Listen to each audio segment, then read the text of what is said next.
Sí, que queremos saludar en forma especial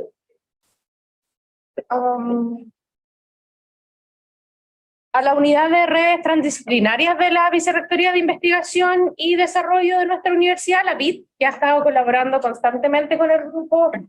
Hoy día nos acompaña Juan Pablo Rivero, que es su jefe, Francisco, y también a Claudio, que está apoyándonos siempre en todas las partes técnicas.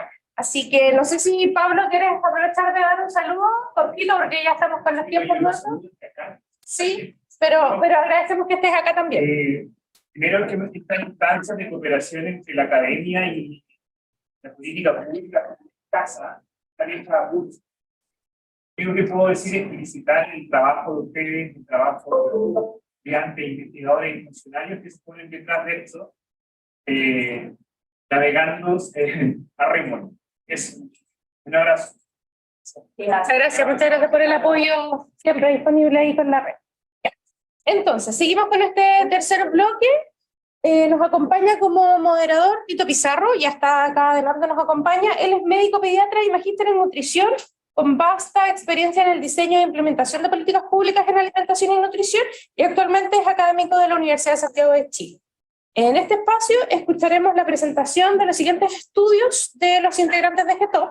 El primero de ellos se llama Juega en tu barrio, una intervención comunitaria de calles abiertas para aumentar el juego al aire libre y los niveles de actividad física en niños. Esta presentación está a cargo de Andrea Cortines, kinesióloga, magíster en nutrición, actividad física y salud pública de la Universidad de Bristol. Actualmente se encuentra cursando el doctorado en salud pública en nuestra universidad y es académica de la Universidad de la Frontera. Andrea, ¿sí? ¿Está cargada tu presentación? Sí, no, lo hacemos pasar primero. No te preocupes. Segundo de las presentaciones es políticas públicas y su impacto en la lactancia materna exclusiva. Esta presentación está a cargo de Débora Navarro, quien es nutricionista, doctorada en salud pública de la Universidad de Chile y actualmente asesora del Departamento de Evaluación de Tecnologías Sanitarias y Salud basada en evidencia del Ministerio de Salud.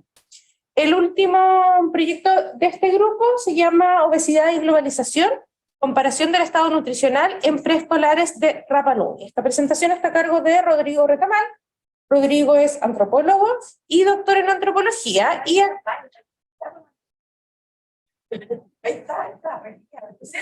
¿Perdón? Que no está. No, sí, pues sí está chequeado, saca su presentación y todo, sí. Sí. Bueno, Rodrigo es antropólogo y doctor en antropología y académico de la Facultad de Ciencias Sociales de la Universidad de Chile. Aquí está entonces Tito, Andrea, Débora y Rodrigo que andan en el baño. Súper. Entonces vamos a dar inicio inmediatamente. Estamos un poquito apretados de tiempo, pero con harto entusiasmo y quizás durante el rato nos va a dar un poquito de apetito, así que súper bien las presentaciones. Partimos ahora con la actividad física. Andrea, tu tiempo. Sí, me toca difícil porque la mayoría de las personas que están acá hoy día parece que se manejan más en la alimentación saludable que en la actividad física, porque yo vengo con un tema que es disruptivo para este contexto por lo que veo.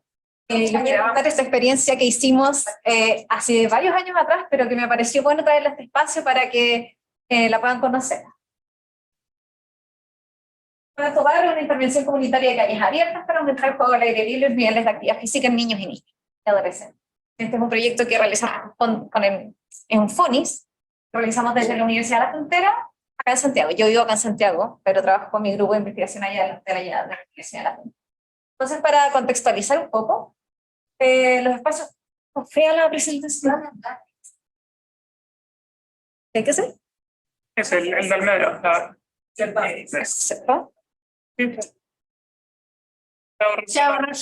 Gracias.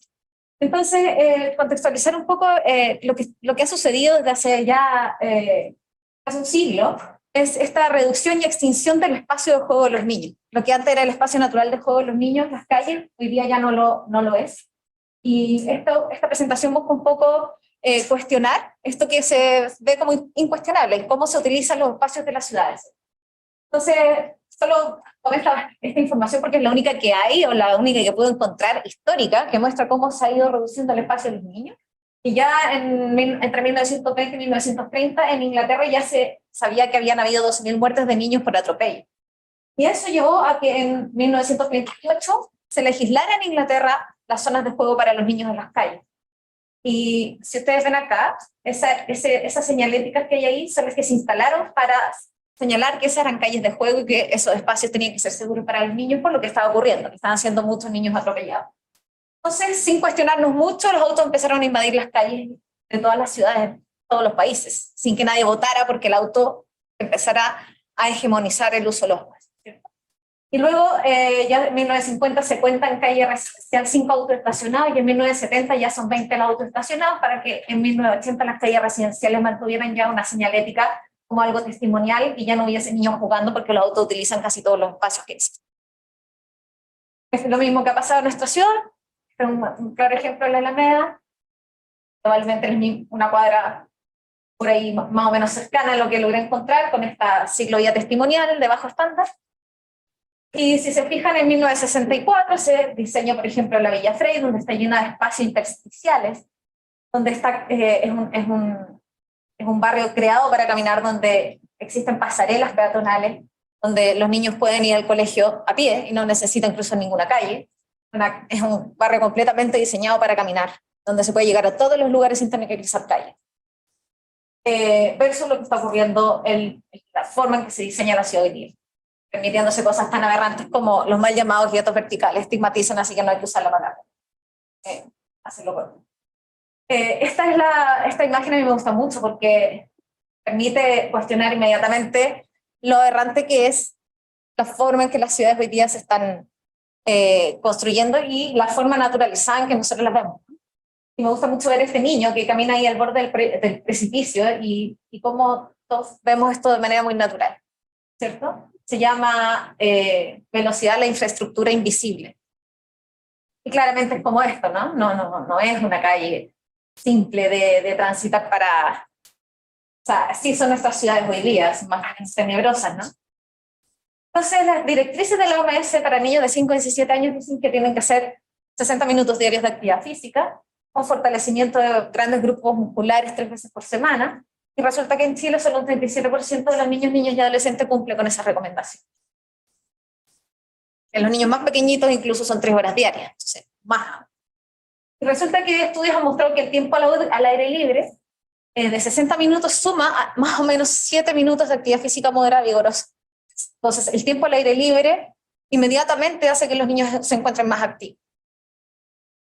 Pero resulta que donde vamos nos encontramos con este tipo de imagen.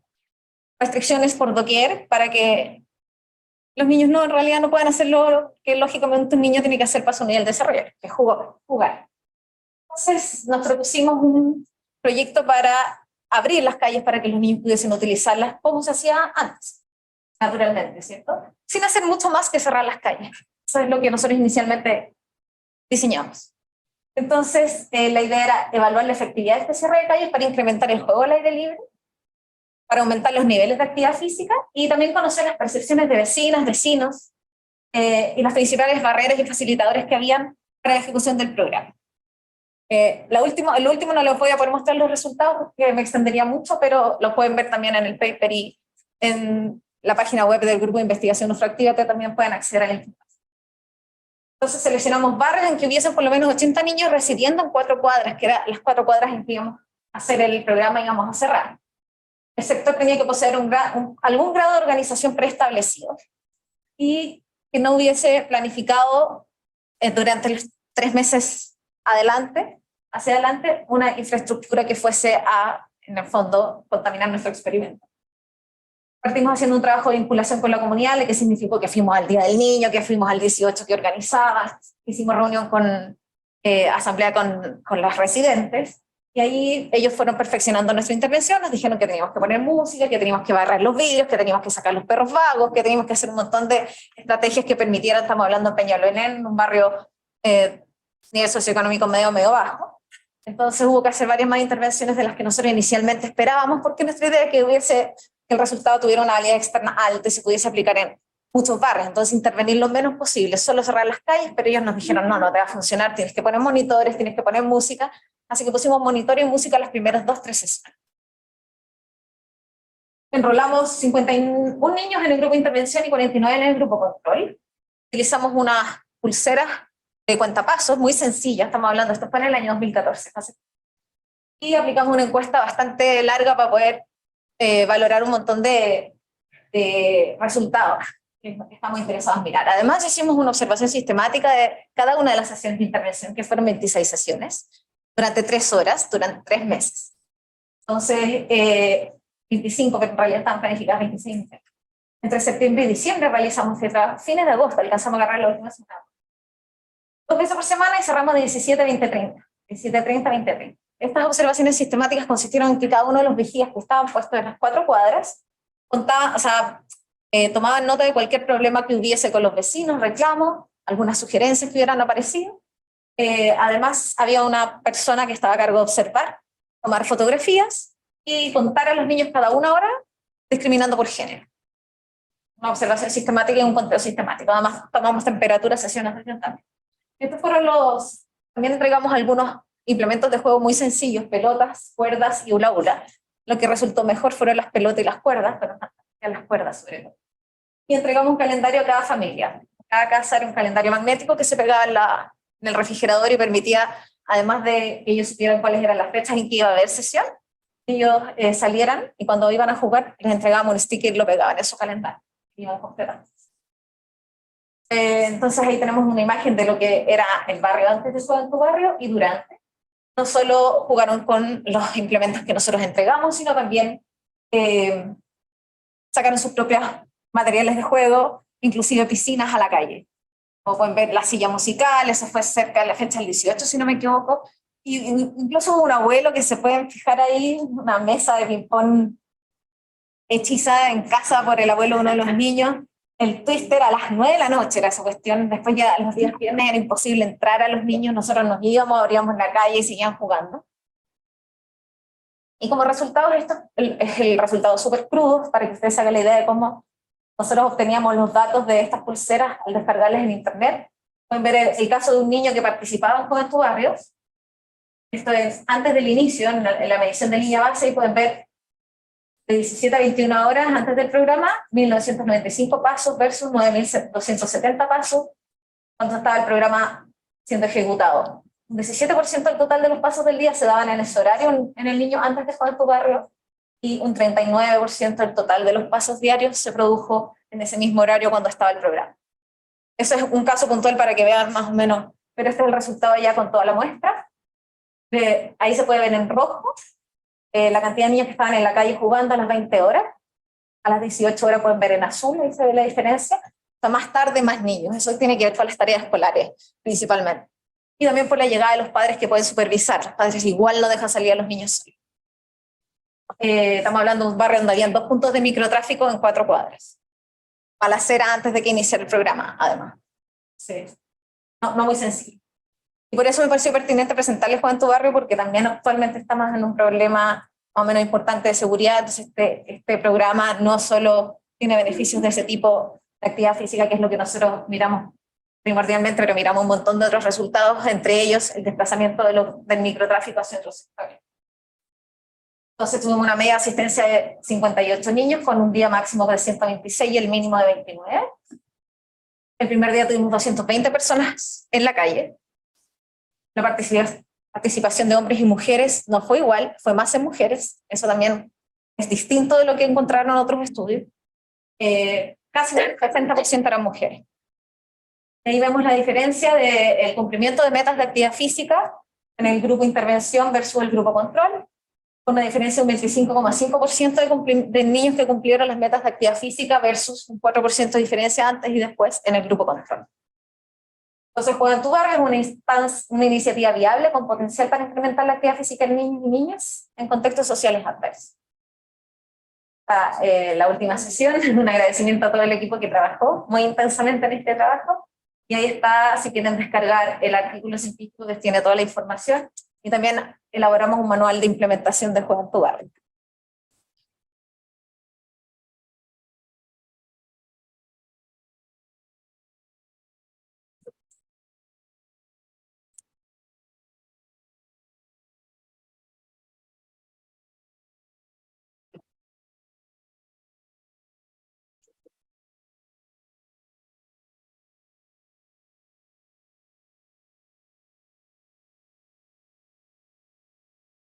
Mientras tanto, para Débora, hay que decir que estuviste en tiempo preciso, así que felicitaciones, quedó súper clara la presentación. Súper. Débora. Gracias, Tito. También me encantó la presentación de la Andrea, voy a leer. Bueno, muchas gracias a todos los que han durado ya la mañana completa. Estamos ya cansados, no tanta hambre porque el café estuvo súper bueno, así que hambre no, un momento de cansancio. Yo les quiero presentar parte de los resultados de mi tesis de doctorado. Mi supervisora fue la doctora María Luisa Garmendia y el doctor Darek Bernariña. Aquí tengo el honor de contar con Lorena, que es supervisora también. La presentación es larga, pero si tienen dudas o quieren saber más información más pueden hacer, no tengo problema en compartir información.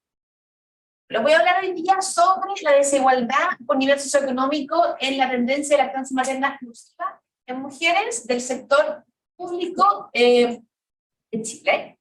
¿Cuál es el impacto del postnatal extendido, la meta de atención primaria de salud para la lactancia materna y la pandemia por... No voy a ahondar mucho en los beneficios sociales y económicos de la lactancia materna porque sabemos que es transversal a la mayoría de los objetivos de desarrollo sustentable y va mucho más allá. Así que no voy a ahondar. Pero sí, brevemente voy a pasar por las estrategias que han mostrado ser efectivas para la promoción de la lactancia materna exclusiva, entre las cuales está la consejería pre- y posparto para las mamás, las campañas de educación masiva, los hospitales amigos de la madre hijo e hija, capacitación y concientización de profesionales de la salud, educación y asesoría a la familia completa, el postnatal parto. Como tengo poco tiempo, voy a los resultados. Voy a brevemente pasar por los métodos. Presenté el objetivo porque, por eso lo digo. El objetivo principal de esta tesis fue ver cuál era el impacto de estos tres eventos, que sería el postnatal extendido, de un total de 24 semanas, la meta de promoción de la lactancia materna a los 6 meses, y la pandemia por COVID, en la lactancia materna exclusiva de toda la población que se atiende en el sistema público de salud, es decir, un 80% de la población, en la prevalencia de lactancia materna exclusiva a los 3 y a los 6 meses. También por tiempo les voy a mostrar solamente los resultados a los 6 meses. Fue un estudio cuasi experimental de serie de tiempo interrumpida, donde, como les decía, el universo fue el total de las beneficiarias de FONASA durante enero del 2009 a noviembre del 2020. Se usaron bases de datos nacionales de la prevalencia de lactancia materna exclusiva con los registros del MinSal y también los registros de la Suceso, que entregó la información sobre las bases de las variables, como les decía, fue el porcentaje de lactancia materna exclusiva a los 3 y a los 6 meses por mes y por cada una de las comunas de nuestro largo y angosto país. Estos son los tres eventos que fueron estudiados. Uno, la ley de natal parental, donde se agregan 12 semanas, total de 24. La meta por desempeño en APS para la promoción de la lactancia. Para los que no están familiarizados con la meta, es una estrategia donde existe un pago a los profesionales de salud al cumplimiento de la meta, que sería alcanzar el porcentaje esclavo o el aumento de lactancia materna exclusiva a los 6. Pero además, esta estrategia en Chile incorpora una diversa variedad de estrategias de promoción de la lactancia, donde está capacitación de profesional de salud, hay mayor consejería individual, grupal, y entre otras varias actividades. Y bueno, obviamente también conocida la pandemia, pero se va a estudiar solamente la primera ola, porque los datos son hasta noviembre del año 2020. Y pueda seguir, pero por ahora los datos que tenemos son hasta noviembre del 2020. Como estamos en tercer doctorado, los métodos son bastante complejos. No quiero dar mucho detalle aquí para no... pero bueno, aquí les voy a mostrar, fue un estudio donde se estratificó por, no solo por nivel socioeconómico, pero también antes de llegar a los niveles socioeconómicos hubo estratificación por zona urbana, rural y urbana, y además por las macrozonas, para ver la diferencia geográfica, por las macrozonas del país. Macrozona norte, norte grande, norte chico, central, sur y austral. Y por nivel socioeconómico, donde el nivel socioeconómico más bajo, 1, el nivel socioeconómico más alto, 5, se usó el INSE, que es el desarrollo socioeconómico de las comunas, para clasificar las comunas por nivel socioeconómico. Pero además también para medir las diferencias por nivel socioeconómico de lactancia materna exclusiva se usaron índice de desigualdad de la pendiente, que es una medida para ver la diferencia absoluta de la desigualdad en que incorpora toda la población, donde se ve la diferencia entre el nivel socioeconómico más alto en comparación al nivel socioeconómico. Esta es la presentación. Vamos a ver, les voy a mostrar aquí el cambio inmediato después de, como estamos en una serie de tiempo interrumpida, hay varios coeficientes. El coeficiente del cambio a largo plazo y el cambio inmediato. En esta ocasión les voy a mostrar solamente el cambio inmediato, pero de nuevo, si tienen dudas y quieren ver el resto de los datos, no tengo problema en los resultados. Primero, aquí como esto es los 6 meses. Tendencia de la lactancia materna exclusiva durante los 143 meses que fueron estudiados. Aquí está el promedio de todas las municipalidades, este es el total nacional. Donde podemos ver que aquí está, este fue el postnatal, esta es la incorporación de la meta de promoción de APS en 2015, y esta es la pandemia. Podemos ver de forma visual que aquí, a pesar de la incorporación de las semanas extras de postnatal, se mantiene más o menos estable, pero existe un cambio un poco más brusco al incorporar la meta por APS. Aquí por intervención esta es la prevalencia, podemos ver que antes y después del postnatal es prácticamente lo mismo, pero la diferencia es bastante importante antes y después de la incorporación de la meta APS. Después del COVID tampoco existe mucha diferencia, eso lo voy a mostrar en un momento. Esto es el dato a nivel nacional, donde se observa que el cambio inmediato después del postnatal no existe. No existe un cambio en la prevalencia de lactancia materna exclusiva inmediatamente después del postnatal. Pero sí podemos observar que la meta de atención primaria para la promoción de la lactancia materna exclusiva sí tuvo un impacto de casi un 6% en el aumento de la lactancia materna exclusiva en 30 años. Podemos ver acá que COVID a nivel nacional no tuvo ningún impacto en la prevalencia de la lactancia materna. Los datos por, de nuevo, estos a los 6 meses, tengo los datos a los 3 meses, por si están curiosos.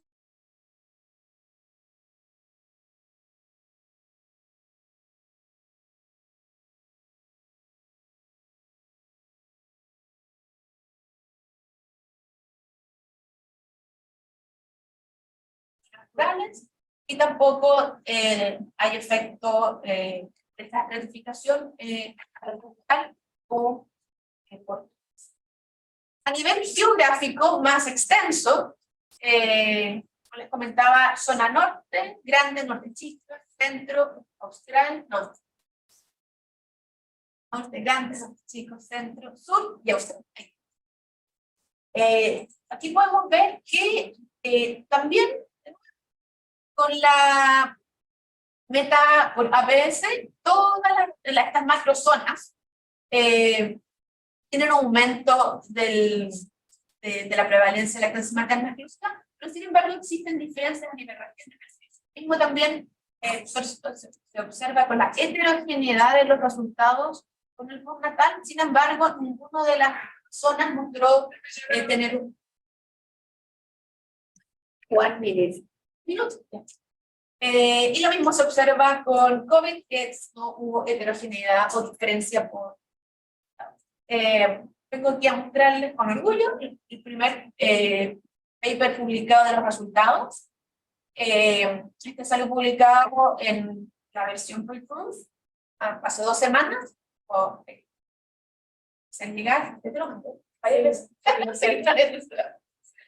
Que cuenta de esta parte de los resultados, que habla sobre las diferencias por nivel socioeconómico. A diferencia de lo que se dijo muchas veces, sobre todo personalmente lo vi en el gobierno anterior, que el aumento de lactancia materna exclusiva en Chile era por el, y que esto tenía un efecto muy positivo en todos los estratos universitarios. Aquí se observa con un análisis bastante robusto, que es la selección fue interrumpida, que el postnatal no tuvo ningún impacto por nivel socioeconómico a los 6 meses. Por el contrario, sí se ve un efecto similar a nivel nacional en todos los niveles socioeconómicos después de la implementación de la meta APS. Voy a mostrarles también aquí, es para explicarles brevemente sobre el índice de desigualdad de la pendiente, este cálculo que, como les contaba, muestra cuál es la diferencia por nivel socioeconómico, mostrando el nivel socioeconómico más alto menos el más bajo, en este caso de la lactancia. Aquí está la tendencia del índice, o el índice de desigualdad de la pendiente, durante el tiempo estudiado, donde se observa que fue bastante mantenido, igual cercano a cero. Cercano a cero significa que no hay diferencia entre el nivel socioeconómico. Negativo significa que la mayor concentración de este desenlace se encuentra en el nivel socioeconómico más bajo, y positivo por este lado significa que hay mayor concentración de lactancia materna exclusiva en las comunas de nivel socioeconómico más. Por lo tanto, aquí se observa que el postnatal no tuvo impacto, solamente en la parte visual, porque les voy a mostrar los datos. Aquí podemos observar que hay una baja del índice, lo que significa que hubo un aumento de lactancia materna exclusiva o una mayor concentración en nivel socioeconómico más bajo. Y vamos a ver qué pasa con COVID. Aquí están los números del datos de los análisis. Explican la pendiente que recién les mostré, donde se observa que el postnatal excluido no tuvo ningún impacto por nivel socioeconómico a los 6 meses. Sí, podemos observar que la meta por APS tuvo un proceso en las comunas de nivel socioeconómico más bajo, donde las comunas de nivel socioeconómico más bajo mostraron una mayor concentración de lactancia materna exclusiva a los 6 meses, y por el contrario, comunas de nivel socioeconómico más alto fueron las comunas que mostraron mayor concentración de lactancia materna exclusiva a los 6 meses. Eso que quiere decir que tuvieron comunas de nivel socioeconómico más alto, tuvieron más lactancia materna. Bueno, la discusión, ya me queda nada, creo, ser rápido. O se los dejo para que... No, pues dale. Vale. La prevalencia de lactancia materna exclusiva fue más alta en este estudio, a nivel nacional, en el quintil de nivel socioeconómico más bajo, durante todo el periodo estudiado, lo que es consistente con la literatura previa nacional y también la literatura nacional. El nivel socioeconómico más alto, o sea, las comunas de nivel socioeconómico más alto, pero menor lactancia materna exclusiva. Esto puede ser por una incorporación al trabajo remunerado, acceso económico a fórmulas comerciales, falta de estrategias de promoción de lactancia materna exclusiva en el sistema privado. También Estos resultados mostraron que el postnatal extendido no tuvo impacto en la lactancia materna por nivel socioeconómico ni tampoco a nivel nacional. Esto puede ser explicado probablemente porque la población FONASA, que fue la estudiada, tiene un acceso bajo al postnatal en todos los quintiles que fueron estudiados, llegando solamente a un 20%. No debemos olvidar que el postnatal de 24 semanas equivale a 5 meses y medio, no a 6 meses, lo que significa que las madres que vuelven a trabajar tienen que empezar a incorporar la lactancia, empezar a incorporar la o fórmula o alimentación sólida mucho antes de los 5 meses. Además, el postnatal no incluye ninguna medida de promoción de la. Por otro lado, la meta a veces sí tiene impacto en todos los quintiles, un mayor impacto a nivel socioeconómico más bajo, y también un aumento nacional de casi un 6%. Sin embargo, conocemos que esto puede tener, puede causar algunas dudas en algunas personas, porque los mismos profesionales de salud, que son los que reciben el bono, son los que registran, pero sabemos que es así. Gerardo siempre dice eso. Pero no tenemos cómo saberlo. Sin embargo, también es probable que la incorporación de la meta haya mejorado el registro. Antes los registros no necesariamente eran los mejores, y que esto haya mejorado la forma de registrar la lactancia materna exclusiva. Lo necesario para esto es aumentar la regulación y la auditoría.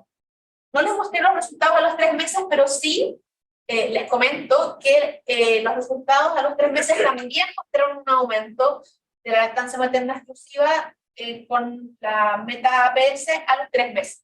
La meta a los 3, o sea, esta estrategia no tiene, no recibe el pago a los 3 meses, solamente a los 6 meses. Es decir, que el aumento existe. Existe a los 3 meses y existe a los 6 meses. Lo que sí, no tenemos cómo saber si la meta tiene su efecto de manera individual o existe alguna combinación con el postnatal. Pero, bueno, no se pueden separar, es bueno mantenerlas combinadas. Por otro lado, la pandemia por COVID mostró que las mujeres a nivel socioeconómico fueron afectadas, es decir, ellas mostraron menos lactancia materna exclusiva. Esto puede haberse dado. Las mujeres que viven en comunas de nivel socioeconómico más bajo pueden presentar mayor carga en su hogar, tienen menores redes de apoyo, hubo menores consultas de salud durante la pandemia, sobre todo los primeros meses donde el enfoque era ATTA. Pero obviamente fue un periodo corto de análisis, por lo que hay que tener. Las conclusiones, ya estoy pasando el tiempo, no quiero. Gracias.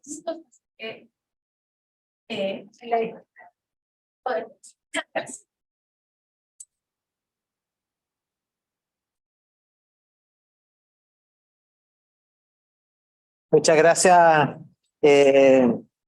Vamos a dar la última presentación. Han estado todos bastante bien en los tiempos. Se pasó un poquitito, pero muy bien, porque fue súper interesante. Creo que con estos datos están recién publicados, así que no teníamos cómo tener acceso a ellos hasta ahora. Así que súper bueno. Estamos listos. Ahora nos vamos a Rapa Nui. Muchas gracias. ¿Está ahí? Ya, perfecto. Avanzamos. Perfecto, muchas gracias. Gracias por el aguante. Mi nombre es Rodrigo Retamal, soy antropólogo biológico, de aquellos que medimos y hacemos cuestiones cuantitativas. De hecho, parte de mi trabajo, esto es parte de mi proyecto doctoral, que precisamente fue la parte del proyecto doctoral que no pude hacer en mi tesis. ¿Ya? Esas cosas que pasan, donde uno de repente acumula y acumula información y que luego uno dice, pucha, pero ¿por qué no puede publicar esto?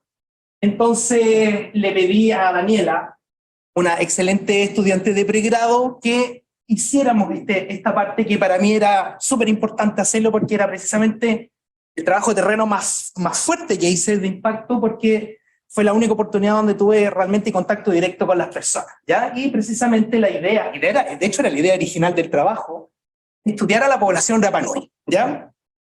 Entonces, bueno, la idea era comparar el estado nutricional de diferentes preescolares de la isla. O sea, este es un trabajo son los resultados de la memoria de título de Daniela, ya que es su trabajo de memoria de título de pregrado, ¿ya? O sea, un trabajo bien sencillo de todos modos desde el punto de vista estadístico, pero la idea era presentar estos resultados. Ya sabemos, ¿cierto?, que vivimos en un mundo obesogénico, ¿cierto? Tenemos altas prevalencias de obesidad, eso no lo vamos a repetir nuevamente, estamos metidos en este tema, ¿cierto? Y para mí la pregunta que fue original, que me llevó a hacer esta investigación fue que en general en Chile somos súper centralistas y todos los estudios longitudinales, yo soy amante de los estudios longitudinales, me gusta seguir cortes en el tiempo, creo que desde un punto de vista estadístico, bioantropológico, creo que es súper interesante ver cómo se ve el cambio en el tiempo. Entonces, yo veía que en general los estudios longitudinales se hacen solo en Chile, ¿ya? Entonces, para mí la idea era tratar de entender qué estaba pasando en otras partes,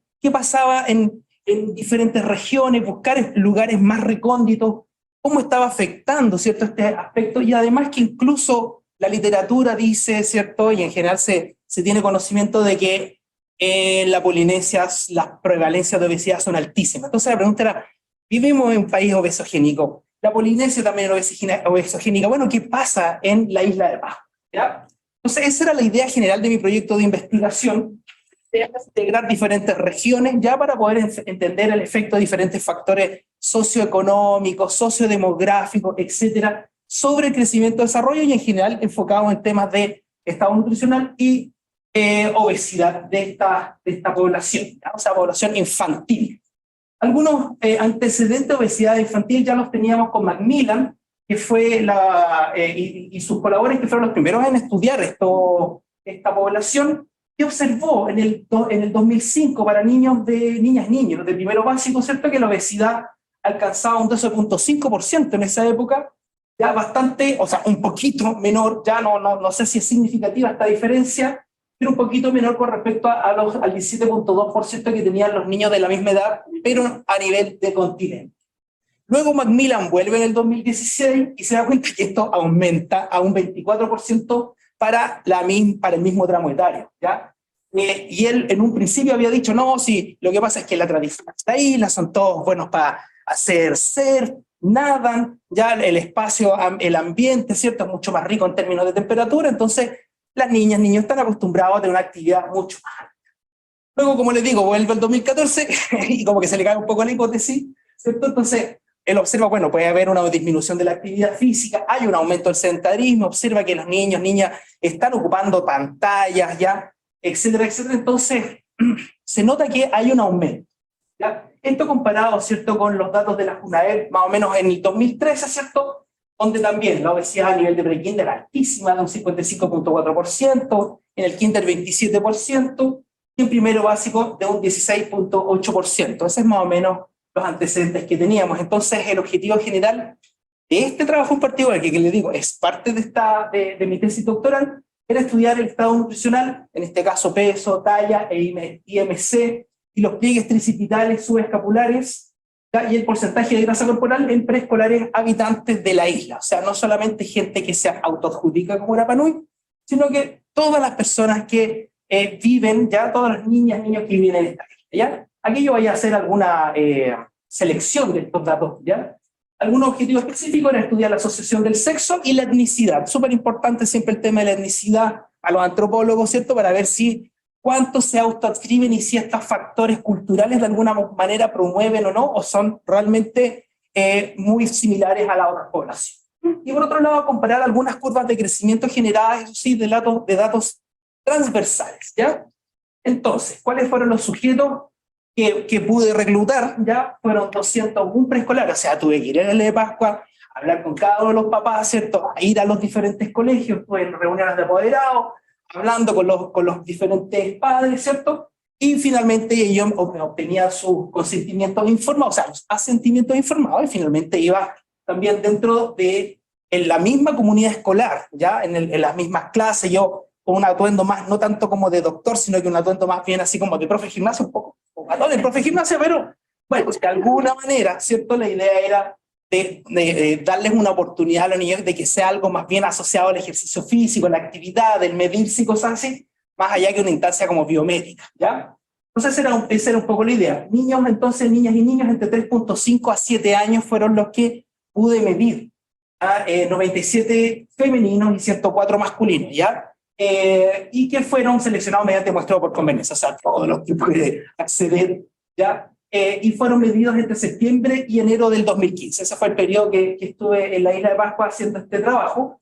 Los consentimientos, asentimientos, ¿cierto? Siempre aprobados por los comités éticos respectivos, y esos son los criterios de exclusión e inclusión. Como método, bueno, medí el peso, la talla, los pliegues subescapulares, tricipitales, las cuales en este caso en particular las estoy utilizando como variables dependientes, y como variables independientes en este caso solamente el sexo y la etnicidad, que básicamente está apoyada o basada en la presencia de los dos o un apellido Rapa Nui, ya propiamente tal, algunos apellidos que son típicos de la isla, que no son propiamente Rapa Nui, como los Edmunds, cosas así, también se asocian a que sería como Rapa Nui, pero claro, ahí ya tenemos temas de mezcla. Súper interesante. Entonces, bueno, los análisis que realicé fue una nova, o sea, que realizó Daniel, en este caso, ¿cierto? Yo apoyándola siempre estadísticamente, una nova para conocer el efecto entonces de esta variable independiente, sexo y etnicidad, sobre, como les digo, peso, talla, pliegues subescapulares, etc. Y junto con esto, hicimos unas curvas de crecimiento basadas en el LMS de Cole, que es un sistema que lo que hace es tomar las diferentes medidas y genera ciertas curvas de crecimiento bien suavecitas ya para poder entender a nivel percentilar cómo va variando, ¿cierto?, con la edad. Estos son algunos de los resultados, muchas rayas ya, pero básicamente como para poder mostrarles lo que observamos, un 34% de sobrepeso y un 20.5% de obesidad, o sea, tenemos un poquito más de sobrepeso y un poquito menos de obesidad para la JUNAEP durante esa época para esas edades en general. ¿Ya? Acá vemos, ¿cierto? Esto asociado a el IMC, para la edad en general está las medianas, ¿cierto? Están por sobre la primera desviación estándar, o sea, en general, niñas, niños, en general en la isla también están por sobre la mediana, por sobre la primera desviación estándar, o sea, están sobrepeso en general el 50% de los datos. ¿Ya? En tanto que los otros indicadores que observé, como por ejemplo la talla para la edad, los Z-score, en este caso hicimos las transformaciones del Z-score del pliegue bicipital y del pliegue subescapular, normales, dentro de todo normales. Uno de los resultados interesantes que nos dio el análisis de la varianza fue que el sexo estuvo asociado para la talla con la edad, ¿ya? En donde son los niños los que tienen mayor talla para la edad con respecto a las niñas, ¿ya? Asociado, ¿cierto?, a los datos de la OMS, ¿cierto? Está todo esto asociado, ya transformado en puntaje Z por la OMS. Y en tanto que la etnicidad no presentó ninguna asociación, ¿ya?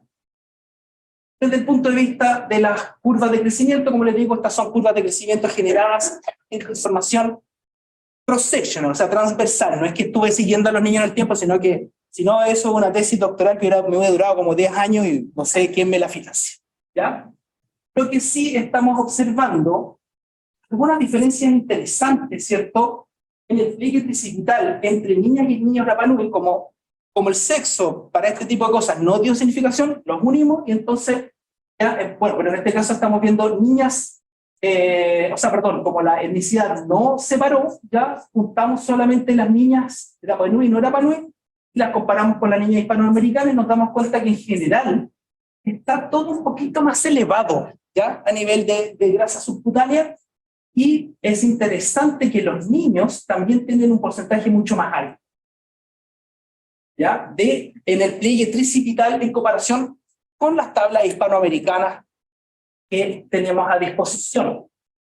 Para el pliegue subescapular, vemos también acá que a nivel de los percentiles más inferiores hasta el percentil 50 son bastante similares, pero que en los percentiles superiores, o sea, el percentil 75, 80, 95, se disparan, ¿ya? En el caso de pliegue subescapular en niñas, y en niños también solamente en un principio.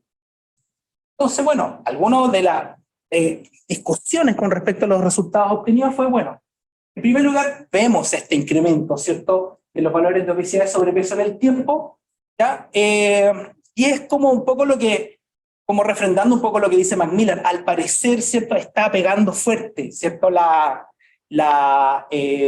globalización y la modernidad en la isla de Pascua. Ya la misma población de Isla de Pascua nos comentaba, así como, luego de la película Rapa Nui, imagínense, cambió completamente la visión y la cara de la misma isla, ¿ya? Como ellos llegan, cómo llega finalmente todos los productos globalizados, cómo llega esta globalización, esta modernidad mucho más fuerte como pega. Ya algunos ejemplos, veía niños celebrando Halloween en la isla de Pascua, o sea, en lo que estamos viendo en todos lados del mundo, se está viendo. Ojo, los niños no se ven muy bien, pero están comiendo perlines, ¿ya? Acá ahí los capté saliendo de los almacenes. Una cuestión súper normal, cualquiera comería un perlín bajando, ¿ya? Entonces, bueno, vemos, ¿cierto?, este efecto fuerte que está teniendo la modernidad. Se están perdiendo, al parecer, ciertas tradiciones propias de la alimentación, de la misma cultura, ¿ya?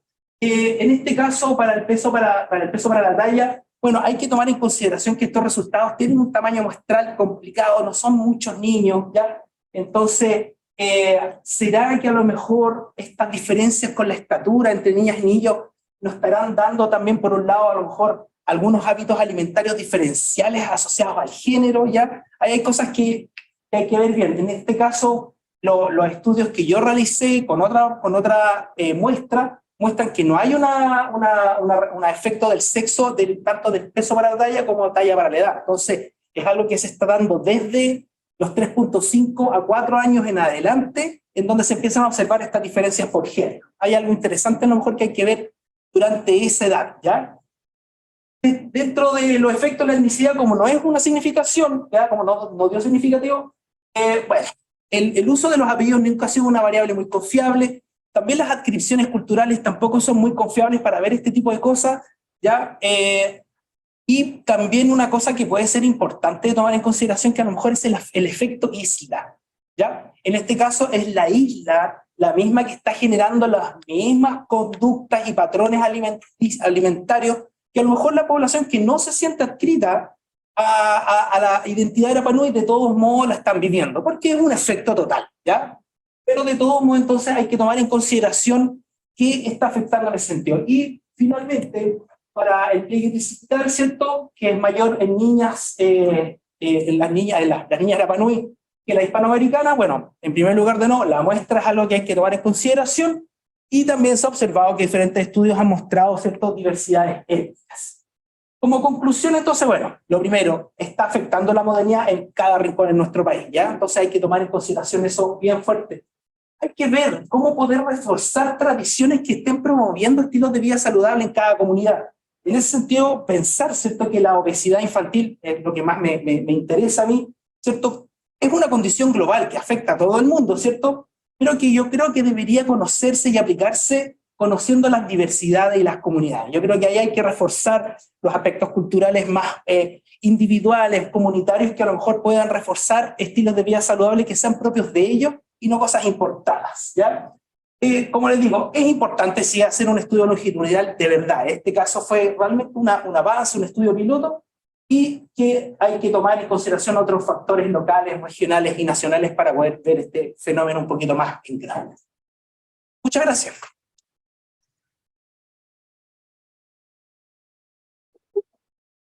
Bueno, muchas gracias. Súper, tuvimos 3 presentaciones muy interesantes para terminar la jornada de la mañana, que ya nos pasamos para la jornada de la tarde. Así que yo abro para comentarios de los que están asistiendo, comentarios o preguntas a los expositores. Lorena Rodríguez y...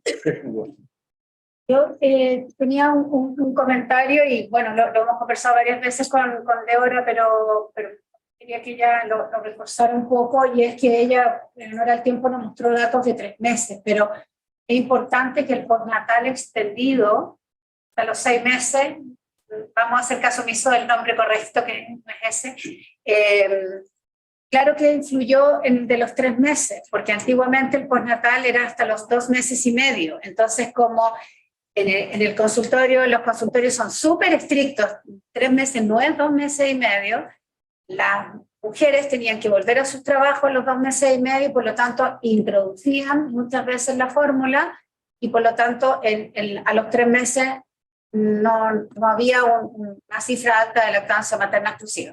Cuando se aumenta el postnatal, el impacto no es en el de los 6 meses, porque el postnatal es 5 meses y medio, pero sí, como ella muy bien lo esbozó ahí, no lo alcanzó a mostrar, sí en el de los 3 meses. Entonces, ¿cuál sería tu propuesta, David? Habrá que estar en el ministerio. La diapositiva de las recomendaciones no la mostré. Mi propuesta, bueno, más que propuesta ahora ya son acciones más concretas. He tenido reuniones con la gente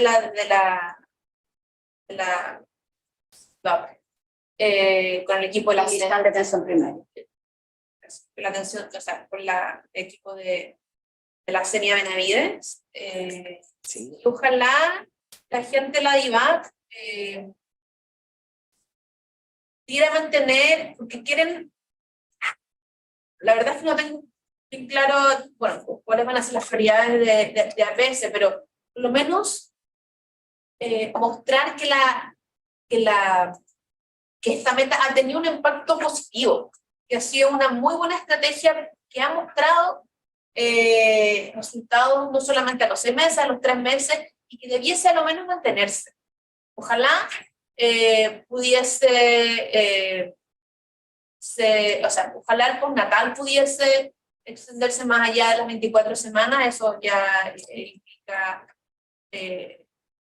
otro tipo de conversaciones, pero por lo menos en atención primaria es importante que se reconozca el trabajo que se hace en los centros de salud, en atención primaria, que los profesionales vean que su trabajo tiene un impacto al final del día en la lactancia materna exclusiva, porque muchas veces existe un trabajo, lo ven, o sea, que realizan, pero no ven los resultados. Y obviamente ver resultados para los profesionales de la salud también es motivador para que continúen. Y eso, esas son más allá de recomendaciones. Y ahora las recomendaciones, ojalá a futuro, ojalá mantener y obviamente incorporar alguna especie de auditoría o regularización. Fiscalización. De los registros, que eso también le daría más validez a los resultados. Si bien yo entiendo que existen dudas y rumores sobre el registro, que son las mismas personas que reciben los bonos, pero se ha visto que en todo puede que exista algún efecto, no tengo cómo probarlo, pero si es que llegara a ser, se vio que los datos son transversales en todo el país por nivel socioeconómico, por macrozona, y además los datos que me mostré también a los 3 meses, por lo que así todo es una medida que sí tiene un impacto. Y ojalá, bueno, ojalá que se ha escuchado estos resultados, los continúa mostrando en el ministerio, en eso estoy. Pero más allá también, viendo más allá, ya viendo que la meta tiene su efecto, yo también quisiera hablar sobre la cobertura del postnatal. El postnatal es una medida que funciona súper bien si tiene acceso, pero no le funciona a las mujeres que no tienen acceso al postnatal, porque no tienen acceso. Por lo tanto, otra medida sería avanzar a la universalización del postnatal, flexibilización de los requisitos, y evidentemente también además del postnatal, del acceso al postnatal, es aumentar las semanas para que las mujeres puedan estar 6 meses en la casa. Ojalá más de 6 meses para que empiece de forma armónica la alimentación complementaria o la incorporación de fórmulas después de los 6 meses, después de la reincorporación de las madres al trabajo. Sería súper interesante, están mis planes, yo creo que para el próximo año, ver qué ha pasado con los postnatales de emergencia, que fueron incorporados en el 2021, en el 2020, pero no alcancé a cubrir, para ver qué pasa con los postnatales donde muchas mujeres estuvieron más de 6 meses en la casa. Pero Súper. yo creo que respondí con eso. Muchas gracias, Débora. Cecilia. Muchas gracias, encontré muy interesante la presentación gustaron mucho. Y tengo una pregunta para Andrea y para Rodrigo. Andrea, la pregunta es, ¿qué trabajo hicieron? Pero quería saber si ustedes han seguido o el registro después de haber destinado el proyecto. ¿Cómo siguió eso? Porque solo tuve una experiencia con un proyecto similar, pero era el patio al plato, y trabajamos con una comunidad súper bonito, todos trabajaban con su huerto y toda la cuestión, pero resulta que nos fuimos y se desapareció todo. Que nosotros le preguntamos qué pasó, no, que ustedes ya no vieron y como que perdimos el interés. Se quería saber cómo enfrentan eso para darle continuidad, que es un trabajo súper bonito, pero que muchas veces queda flojo ahí. ¿Ya? Y la otra pregunta para Rodrigo es, siento como que hubo un diagnóstico, se presentaron los datos y son realmente increíbles, pero estamos traté de hacer un proyecto para aumentar también huertos en Rapa Nui, pero resulta que es súper difícil, muy difícil de implementarlo, pero también la pregunta es, ¿qué se hace? Porque está el diagnóstico, tú dices que dejen de producir, de comer alimentos que vienen de afuera, pero en realidad, ¿qué producen ellos? Entonces, ¿de qué manera se enfrenta a ese problema ahora? Esas dos preguntas. Súper. Partamos por la actividad física. Sí, este proyecto que presenté lo elaboramos en 2003, la idea. Había una madurez de nuestro equipo en estos casi 10 años, la verdad. Y ya no estamos en este tipo de proyectos precisamente por lo mismo que le pasó a mí y por lo que nos pasó a nosotros. Evidentemente el programa no continuó cuando nosotros nos retiramos. Hubo un par de sesiones que los mismos vecinos organizaron, pero no fue algo sistemático, no una adopción del programa. En el fondo, este proyecto tenía como propósito hacer un pilotaje de un modelo y contemplaba vigías de la ciclorreología en la comunidad. Obviamente, al introducir vigías de afuera de la comunidad, en la medida que retiráramos los vigías de desaparecer, era más o menos predecible, pero nosotros queríamos saber más o menos cuántos niños podían asistir a la intervención, cómo iba a ser el impacto por género, consecuencias no intencionadas, y ese objetivo de la investigación se logró súper bien. Ahora, el modelo para escalar eso y para lograr una mantención en el tiempo es otra investigación. Y creo que evidentemente se necesita hacer un diseño de en qué comunidades se puede hacer esta intervención de manera que la comunidad lo adopte. Creo que tienen que haber champions en las comunidades, tienen que haber vecinos que estén súper motivados, que haya cierta cohesión social en el barrio. Tenemos un barrio súper fragmentado, con 2 o 3 grupos que no se hablaban, que tenían conflictos previos. Entonces, todas esas cosas jugaron en una adopción. Se creo que hay que hacer un perfil bien acabado de los barrios donde esto se quiere implementar, de manera que puedan ser exitosos y haya adopción. Y obviamente no ocurrió espontáneamente, esto se ha hecho en otros lugares, no es muy conocido ahora. Después del proyecto nuestro han habido varias investigaciones en otros países. Pero el nuestro es el segundo estudio en esto. Y la verdad es que espontáneamente tiene que haber un programa a nivel nacional. Va a empezar si es que no se promueve. Yo creo que hay sinergia increíble que pueda hacer con el Ministerio del Exterior para recuperación de barrio, pero no funciona en cualquier barrio, no es para cualquier contexto. Y hay una serie de complejidades que se tienen que trabajar acadamente con los equipos locales. Sí. Es difícil, pero yo creo que es lo que se necesita. Sí. No tengo muchas dudas. Gracias. Mira, claro, en el caso de la isla es como completamente diferente, al contrario, allá son súper unidos, ¿ya? Son tan unidos que es súper complicado como implementar cosas, ¿ya? A veces, porque pueden tener un efecto muy fuerte en toda la población. Por ejemplo, no sé, porque decía una conocida así como, quieren ser un reality. Bien, una locura. Entonces, las implementaciones de cosas tienen efectos muy fuertes. Entonces, muchas veces son muy resistentes, pero a la vez también cualquier cosa, cambio que puedan tener repercusiones muy fuertes. Por eso el mismo que decían, así como la llegada de Mel Gibson, así de la película de Mel Gibson, ya de Rapa Nui, generó un cambio tan radical en términos de la economía de la isla, que luego la gente como que cambió completamente su manera de pensar, ¿ya? Eso por un lado. Entonces, en general, la implementación de estrategias tiene que ser muy aceptada, complementaria, ¿cierto?, con las usanzas tradicionales, además que son personas que de alguna manera siempre están resistiendo de alguna manera la llegada de cosas diferentes porque saben las repercusiones que están teniendo. Entonces, tratan de mantener ¿cierto? Tradiciones que inventadas o reinventadas o revaloradas como sean, son sus tradiciones, son su manera de interpretarse.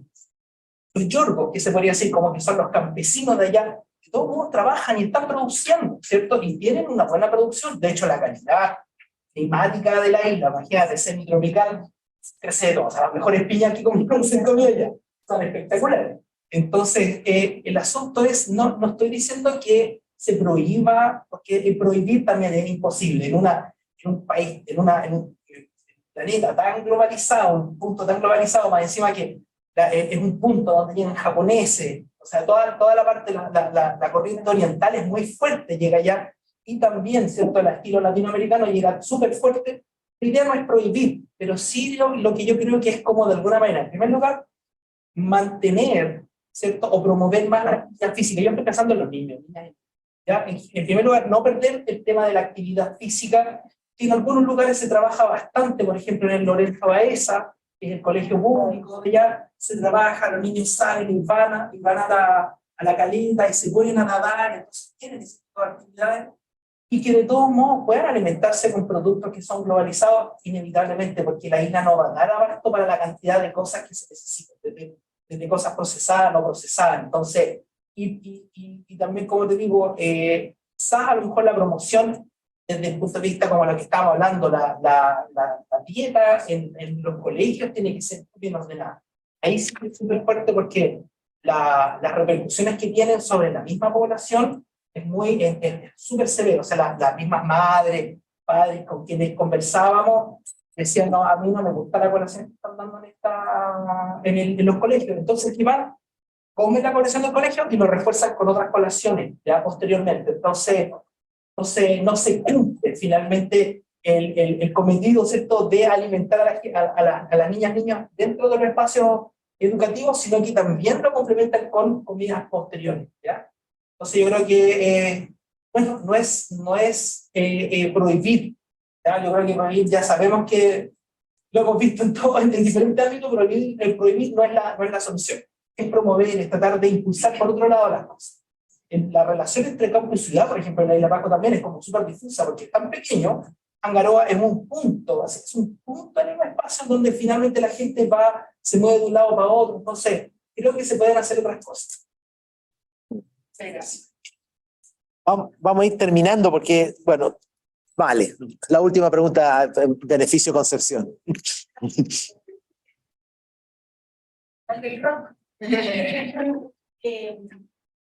Me surge una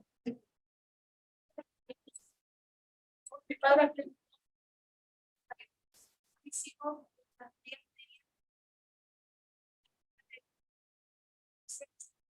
sobre todo y está asociado a la poesía, que es una consulta colectiva acerca de ciertas personas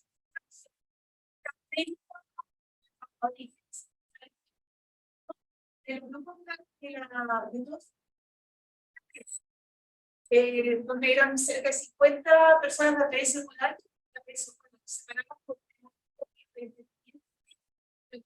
cuáles son los principales comportamientos que explican la obesidad. Y tenemos una parrilla y de esa parrilla o de esa lista de comportamientos ellos iban revisando de acuerdo a en síntesis lo que me llama mucho la atención y que lo reflexiono a raíz de Andrea, que el consenso tiene que ver con la alimentación consciente, es decir, no planificar lo que voy a comer. El segundo los dos finalmente que va a ser es la autorregulación emocional en el sentido de compensar con comida, estados de ánimo, situaciones de alegría, felicidad, aparte de todo con comida. Sí, en la jornada siempre hay un poco, todo en torno a la comida, no es claro.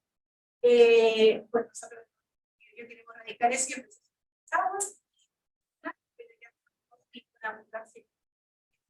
esta jornada hace estuvo bueno para el day, ¿sí? Más que el contenido para mí.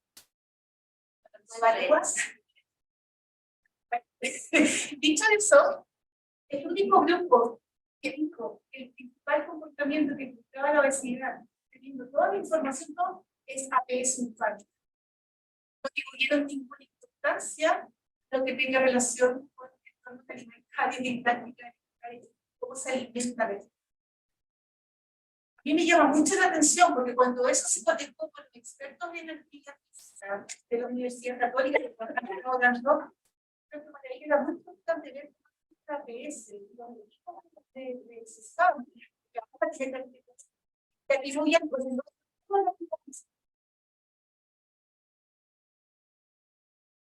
y eso no es así. Estos son temas nutricionales, y los otros se lo rebota al final y finalmente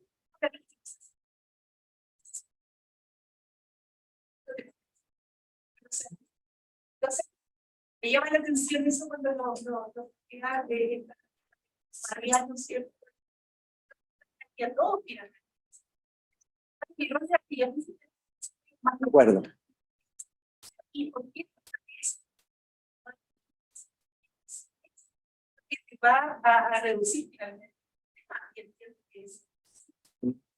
Ya, abrió otro tema para otro seminario. Ya tenemos uno de transgénico, otro de, del TP11 y abrimos uno de actividad física y obesidad. Yo les pido, dado el tiempo, que podamos resumir respuesta a cada uno de ellos en un minuto.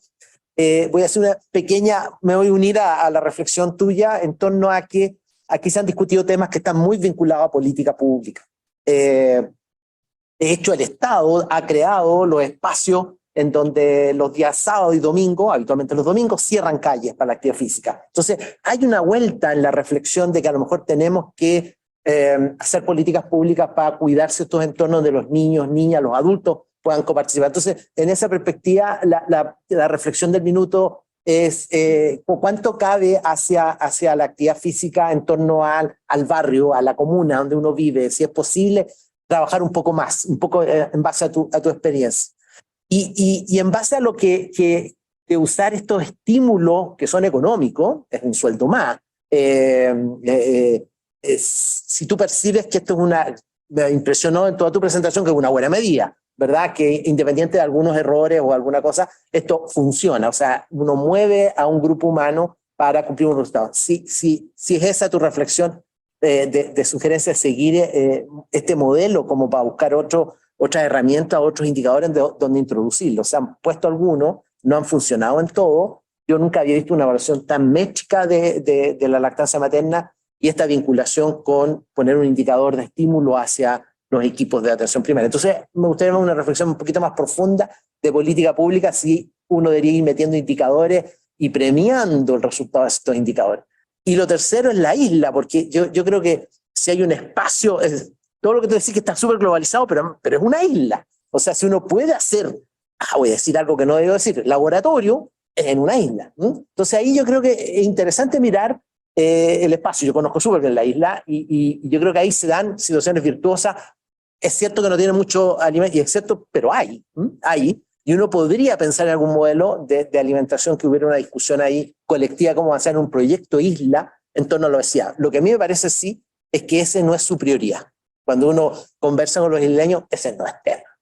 Entonces ahí me gustaría una reflexión tuya en torno a cómo transformar que ese sea un tema, el bienestar, que tiene que ver con la actividad física, tiene que ver con la alimentación de los isleños, porque un proyecto isla pasa necesariamente por toda la comunidad. Un minuto cada uno y con eso terminamos.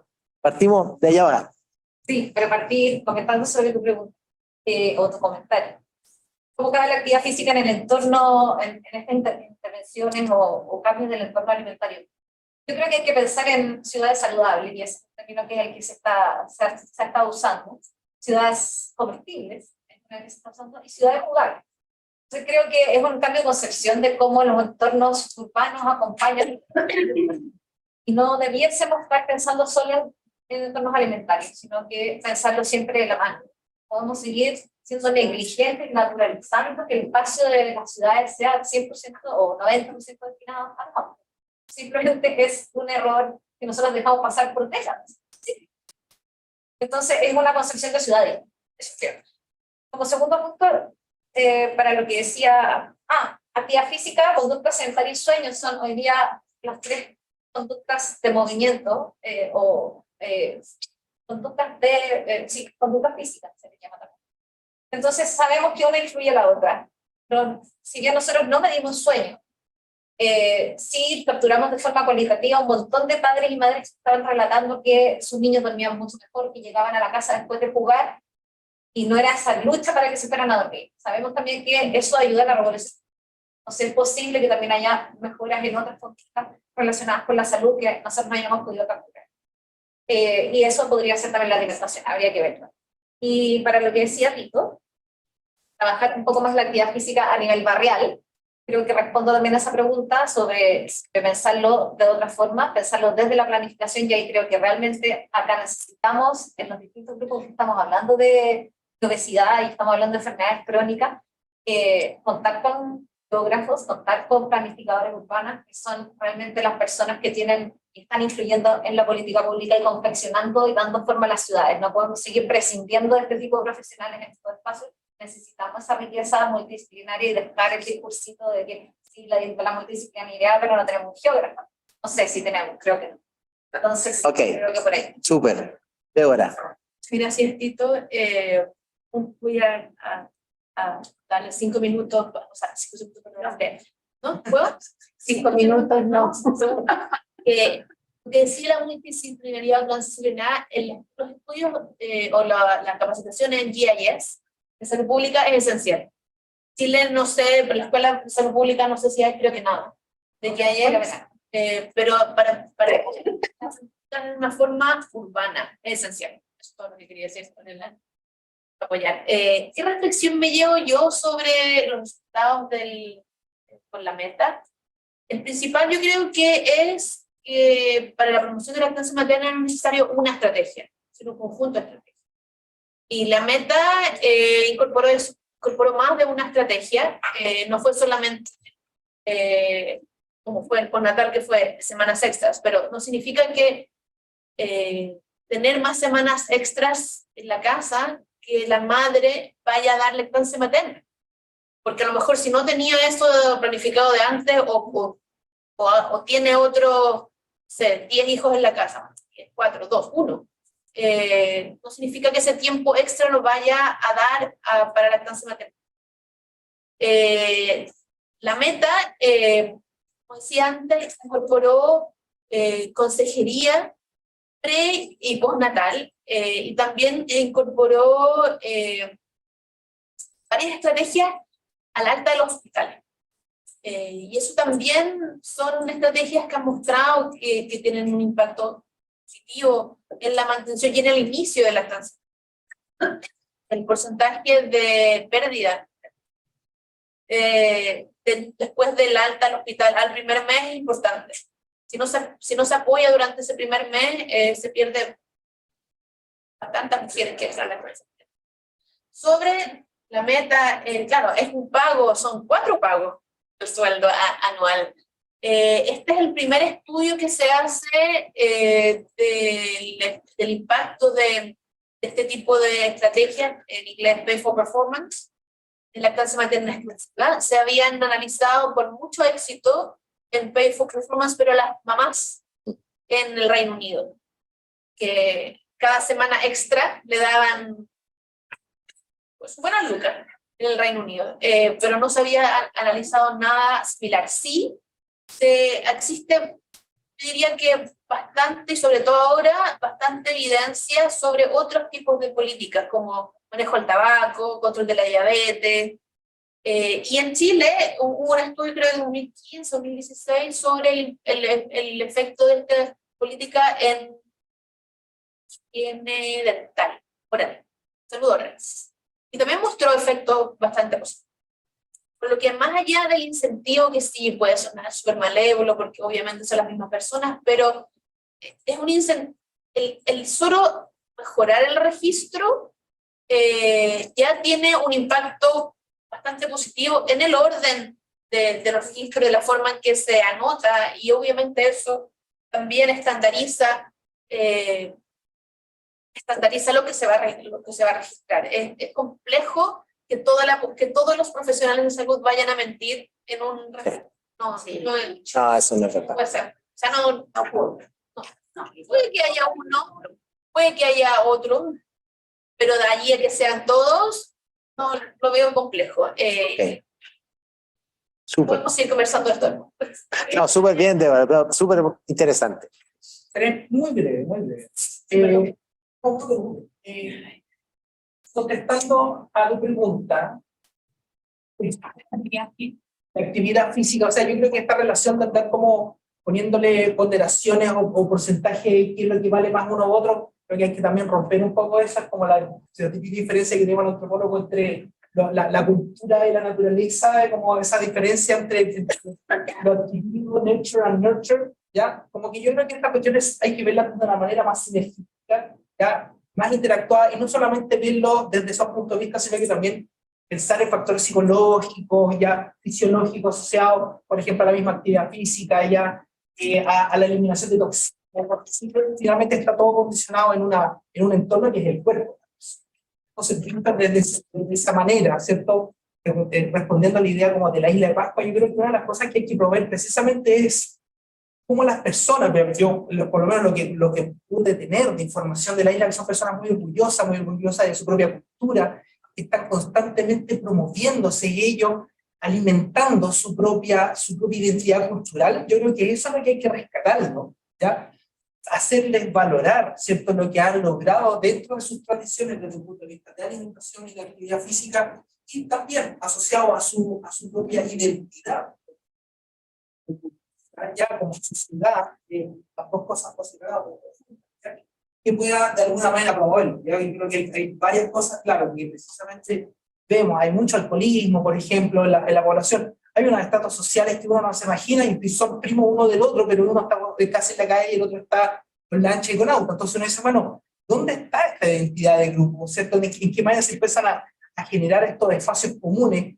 El tema de la alimentación entre ellos es muy comunitaria, ¿cierto? Hay transmisiones de alimentación como comunitaria, como el tema de los curatos polinésicos, cosas así. Entonces, de alguna manera creo que la idea es fomentarles a ellos, ¿cierto?, sus propias habilidades, su propia destreza o autonomía de la alimentación. Cerramos, muchas gracias, un aplauso para todos. Nos corrimos en todos los platos, ¿eh?